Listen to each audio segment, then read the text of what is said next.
பாருங்க இன்னைக்கு ஒரு மாசத்துக்கு தேவையான மளிகை பொருள் வந்து இன்னைக்கு தான் போய் டிமார்ட்ல வாங்கிட்டு வந்தோம்.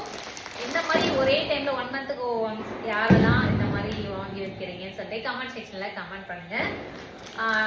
நார்மல் கடைக்கும் டிமார்ட்ல வாங்குறதுக்கு என்ன வித்தியாசம்னா கொஞ்சம் ஏதாவது விலை குறைவா இருக்கும். அதனாலதான் இன்னைக்கு பாத்தீங்கன்னா 4300 ரூபாய்க்கு நாங்க வந்து மளிகை பொருள் 1 மந்த்துக்கு வாங்கினோம். ஆனா வெளியில வாங்கியிருந்தா 1500 ரூபாய் அதுல எக்ஸ்ட்ரா ஆயிருக்கும். 1500 ரூபாய் கம்மி. இதுதான் அதுக்கு இருக்கும் டிமார்ட்க்கு வித்தியாசம்.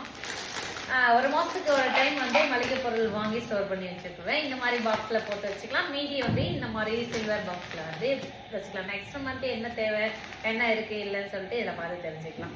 அதுக்காக தான் இந்த மாதிரி பண்ணி வச்சுக்கலாம். அதே மாதிரி காய்கறிங்க வந்து வாரத்துல ஒரு டைம் வாங்கி வச்சுப்பேன்.